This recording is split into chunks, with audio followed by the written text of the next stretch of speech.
ERIE. This evening we're featuring speakers regarding the subject of Ibogaine, primarily for the treatment of addiction. My name is Adrian. I'm a member of ERIE. ERIE stands for Entheogenic Research, Integration, and Education. We're a student research group of CII. So this evening we're very fortunate to have with us presenters from all over the world. Many of whom belong to GITA, the Global Ibogaine Therapist Alliance. I've had the pleasure and privilege of speaking there last October. So I'm not going to take up too much time. I want to get right into the individuals, the presenters, and the information. So our first presenter is going to be Ben de Loenen. And the title of his presentation is From Traditional Initiation to Modern Therapeutic Practice. This is Ben. Benjamin directed, produced, and composed the documentary Ibogaine, Rite of Passage in 2004 as a master's thesis project for his film degree. Making the documentary sparked his interest in Ibogaine and prompted him to further study that ethnobotanical. He founded ICEERS, International Center for Ethnobotanical Education, Research, and Service in 2009 with the object of integrating ayahuasca and iboga into occidental society as therapeutic tools. He crafts the agenda of ICEERS, and motivates its employees and volunteers through his tireless efforts. Benjamin has given many lectures and screenings at events in different parts of the world, and in October of 2010, he organized the International Ibogaine Conference at the Catalan Health Ministry in Barcelona, and hosted the second International Treatment Provider Conference. Ben was also in the Canary Islands about 24 hours ago, and so he's a little jet lagged, so I think it's a heroic effort for him to appear here for us tonight. The complete Wikicode documentary, all the footage that he shot for the original movie, he only used a very small part in the original release. So the documentary experience, Wheatie, Renaissance of the Healed, was pre-screened in Vancouver, Canada, and will be presented at the Psychedelic Science Conference 2013 in Oakland in a few days right across the bay. Ben also serves in GITA as a member of the board of directors. And so, without further ado, I give you Ben de Loenen.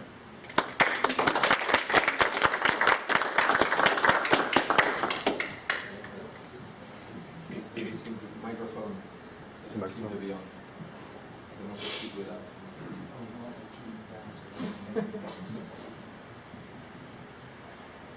Yes. That's good. Do you hear me well? Okay. Yeah, so I want to thank ERIE and Adrian for inviting me to speak here about Ibogaine and to show parts of the movie, the Wheatie movie. You already explained a little bit that I made this movie, Ibogaine Rite of Passage in 2004, which led me to founding later on in 2009 this foundation, ICEERS. For those who don't know the organization, just go briefly over the facts. So our mission is to integrate plants like ayahuasca and iboga, see how they can be integrated into modern society as therapeutic tools, and also to preserve the cultures and the traditional environments where these plants were used for centuries or even millennia. And we really try to see how modern therapeutic practice could become complementary with this use of these plants.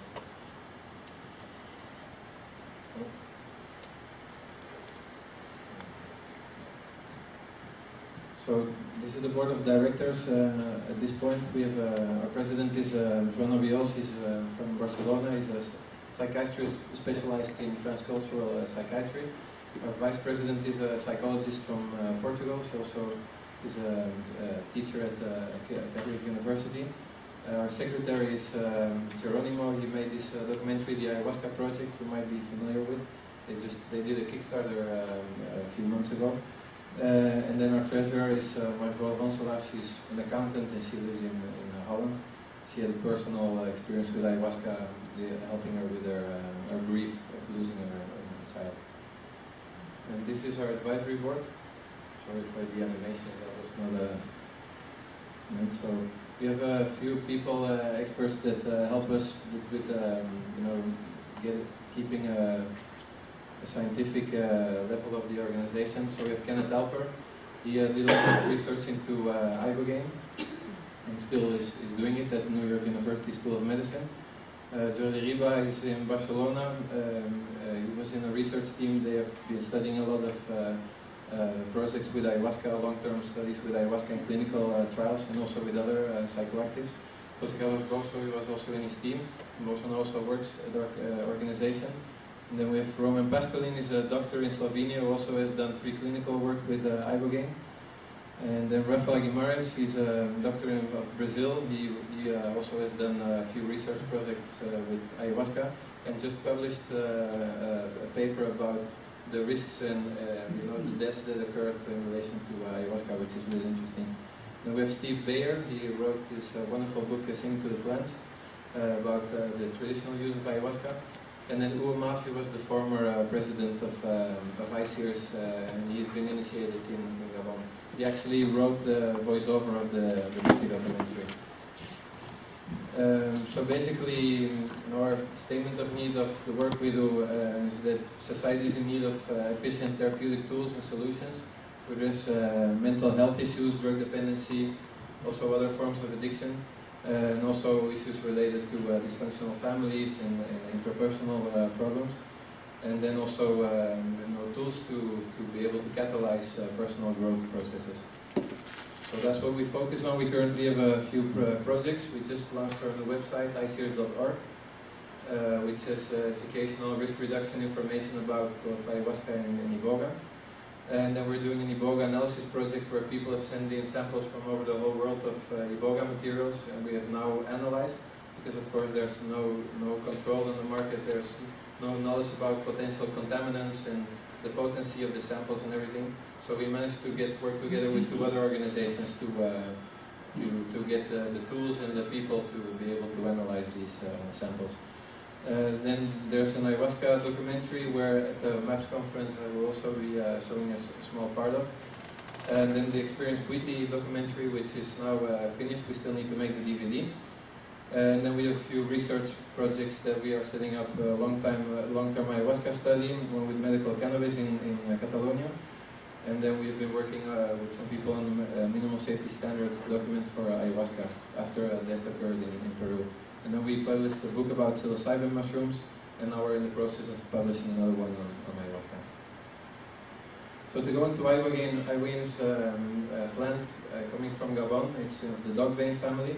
It's called Tabernante iboga. And so they chop the root bark, as you can see in the picture here. In this picture they add honey for the taste, but that's not done everywhere. And that's where the alkaloids are in the root. There's about 12 alkaloids. And then with that root bark, you can make extractions which have a purity of 15 to 40% of ibogaine, depending if TA, total alkaloids, PK precursor, total alkaloids, it goes up to 80 or more %. And then you have the ibogaine hydrochloride, which is basically only the ibogaine, one of the 12 alkaloids, and purity depends. The territories it's been used in mostly Gabon, also in Cameroon, then also within Congo and Equatorial Guinea aside, so it's really the central west part of Africa.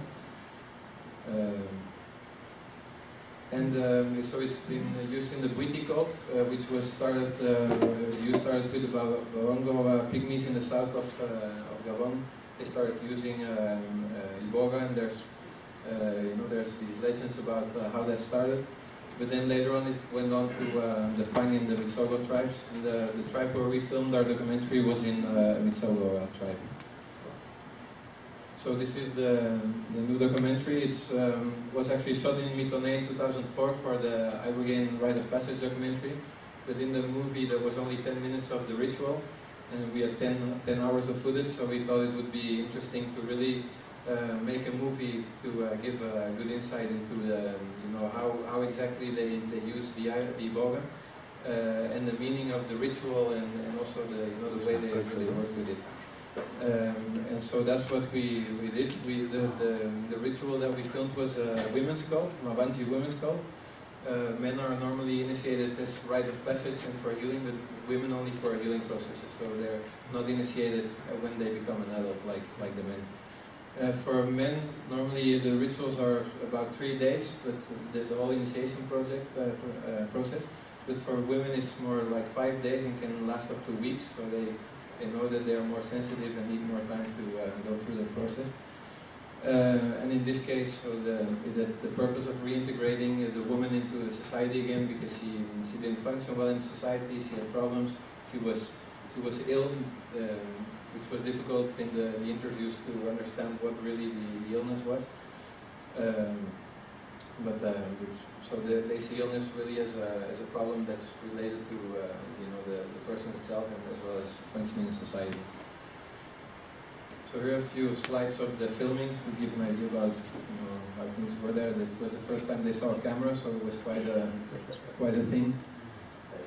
We had to negotiate a lot, so things were sometimes a bit complicated, but we had our local crew here for the sound, so that made everything perfect. The movie starts with this quote in a shorter version, which I think reflects very much the ritual in Gabon. It's about rituals. So it says that the purpose of rituals is to end for a time our sense of human alienation from nature and from each other. Ritual seems to be one method of reintegrating individuals and groups into the cosmos and to tie in the activities of daily life with their ever-present, often forgotten significance. It allows us to feel biological connectedness with ancestors who regulated their lives and activities according to seasonal observances. Just as ecological theory explains how we are interrelated with all other forms of life, rituals allow us to recreate that unity in an explosive, non-abstract, gut-level way. Rituals have the power to reset the terms of our universe until we found ourselves suddenly and truly at home. So I think really that's the goal of the ritual in Gabon, as of many other rituals, but also there I think it was very clear that this was the goal of the ritual. The picture here is an initiation of the wife of Uemas, who also wrote the voiceover. She was initiated in the same cult, so this made it very special for them to write the voiceover for the movie, because they had actually gone through it, as well as they observed many rituals in Gabon, and also she's a therapist. Uemas is a medical doctor, so they have the inside view as well as the outside view.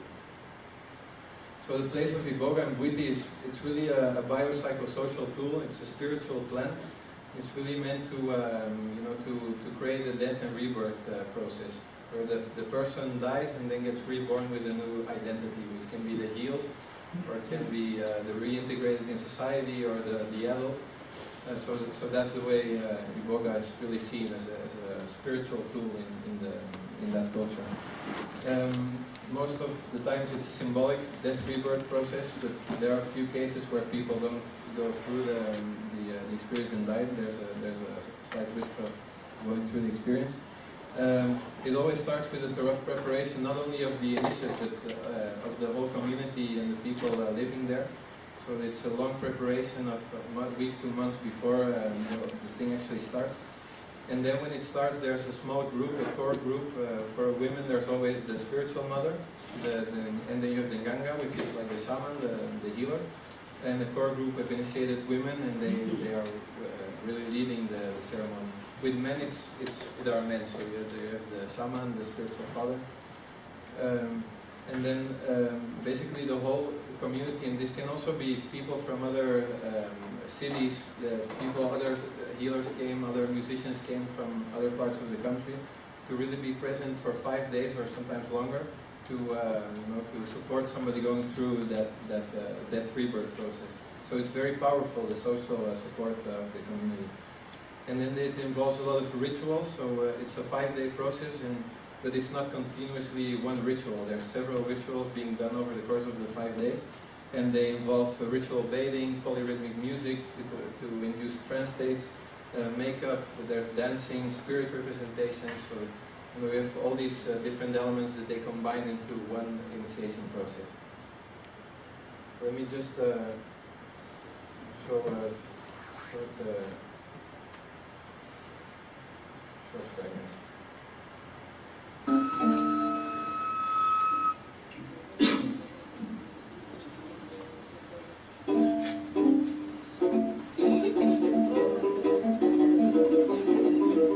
This is a ritual hut in a small village in Gabon, Central Africa.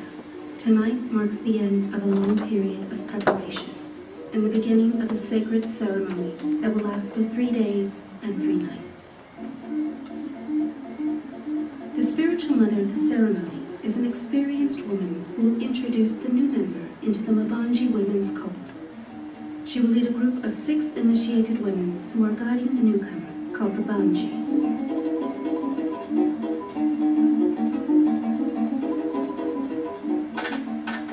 In this ceremony, the whole village takes part.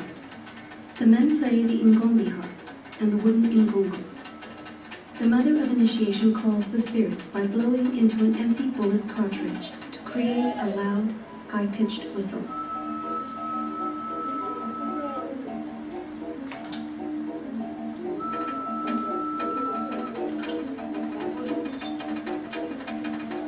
The pre-initiate, the Banji, sits on the knees of the guiding women like a child.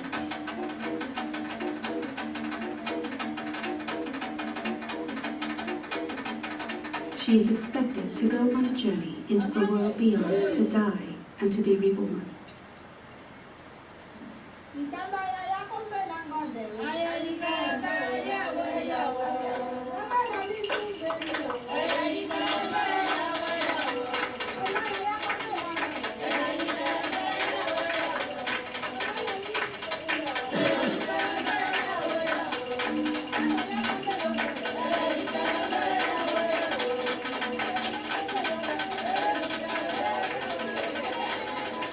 All initiated participants are painted with white and red dots, while the leading women paint their faces with the same colors.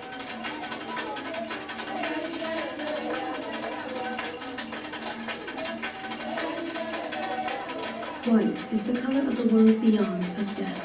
Red is the color of this world.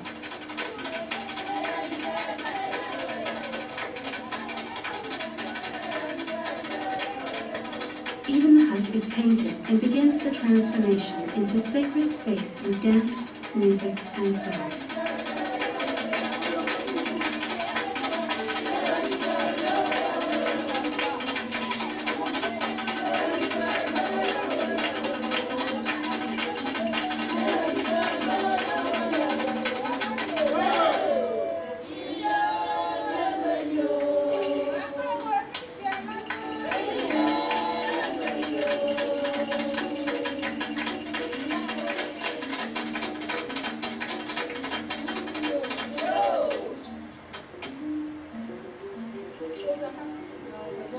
Initiated members have already walked between the 2 worlds and are able to lead the Banji on her journey.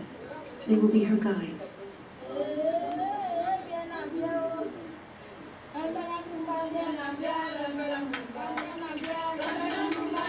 The hut where the ritual takes place is welcomed and ritually cleaned to make sure that there are no bad spirits involved or present.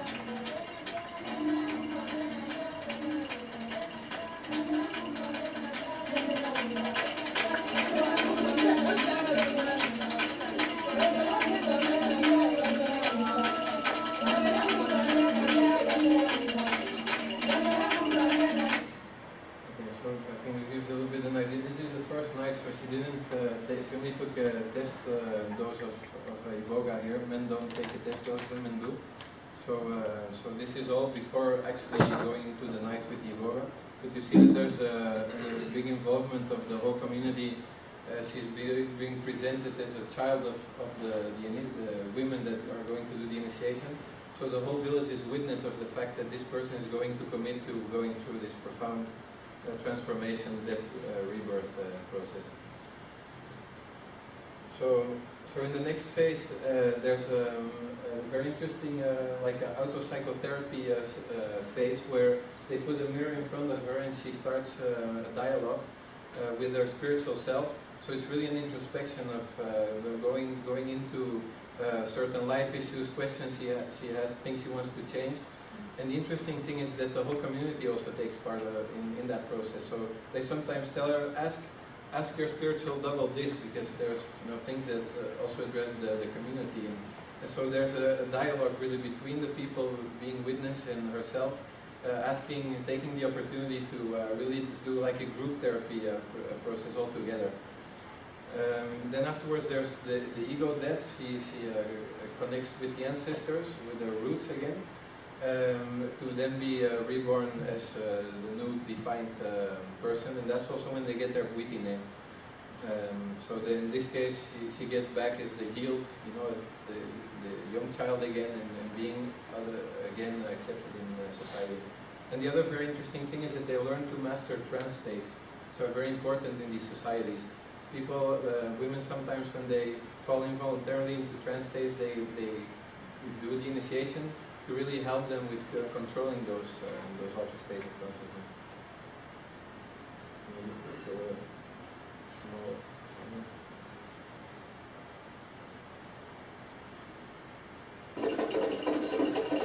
Again, the Banshee falls into a possession trance.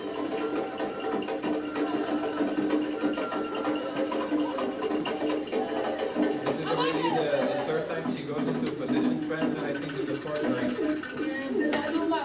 you see already at the death process.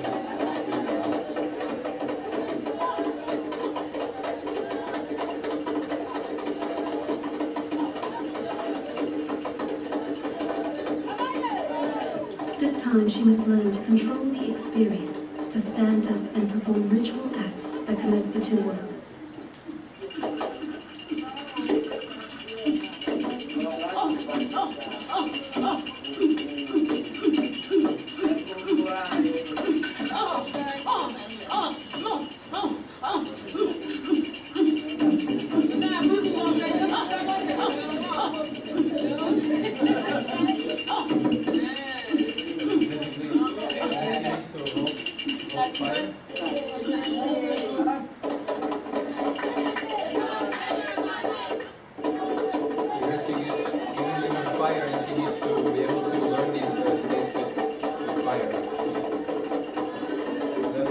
She is now insight into the trance state. So then afterwards, after this process of the rebirth, she's being welcomed again into the community, which is really a very a big celebration. People have been witnessing this this commitment of the person of having a part of her die and being reborn as a full functioning individual in the society. And then in daily life they start, women normally stay there for a few weeks, so they start really to to put in practice the things learned in the ritual, and do that in the natural environment where they are living, with the people that also were initiated before. So this is really a culture and a tradition that's very much integrated in the whole culture in Gabon. And people that have been initiated before really are the therapists, or the people helping the new Banshee to integrate and get functioning back in society. Just want to show a very cool finding, just to give you the vibe of the welcoming vibe after at the end of the ritual.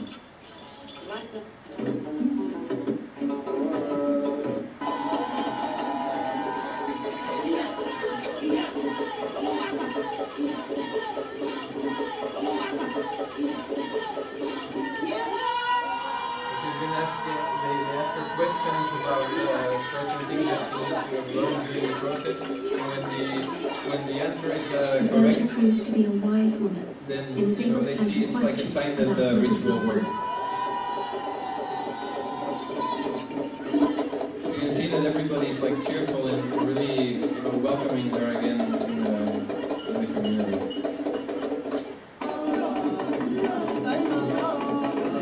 Everybody's participating also in making the music. So yeah, for people that go to the MAPS conference, the whole thing will be shown there.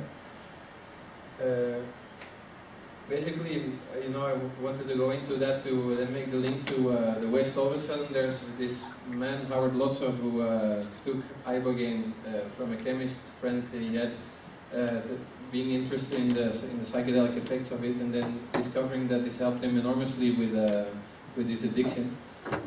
From there on, all these people have been working towards the acceptance of Ibogaine.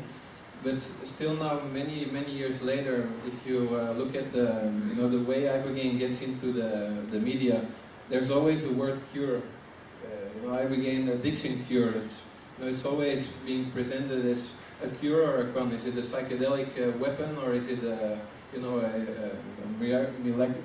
miraculous cure for addiction? And that's also a bit the problem, because I don't believe Ibogaine is a cure to addiction.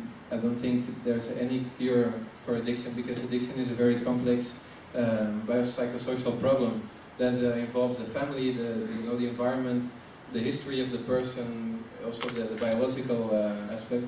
So presenting Ibogaine as a cure is giving false hopes, because you basically say that something outside of you will then solve the problem for you, and it will not. Also, it limits a bit the empowering effects of Ibogaine, because many people going through the experience, even when they relapse, the experience gave them the knowledge that they have the power to change. They got them into where they are. They were responsible for it, but they also can get themselves out of it. So it's really empowering when it's seen as a tool that potentiates the power of the person itself. And also seeing it as a cure means that you see it as something on its own, like the treatment on itself is just the Ibogaine experience and not the whole, which they see very differently in Gabon. In Gabon there's a clear example of how a plant like this found its way into society and then was integrated in with other practices. So this is a painting of one of the first patients of Howard Lotzov, Geerte Franken, and she also portrays her own process of the death of the addict and then the rise of the newborn person, the non-addict. So many people see this process also as a death rebirth experience. So going through a therapeutic model, seeing Ibogaine not as a cure for addiction, but as a tool, a catalyst that can potentiate the change on all aspects and all levels of addiction.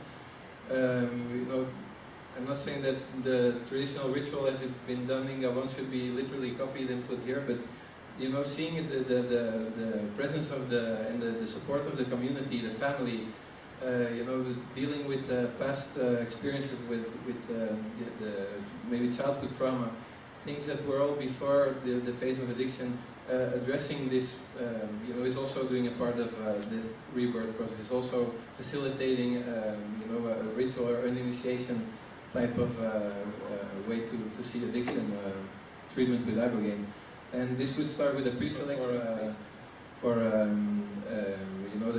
safety, because there's some certain health risks involved.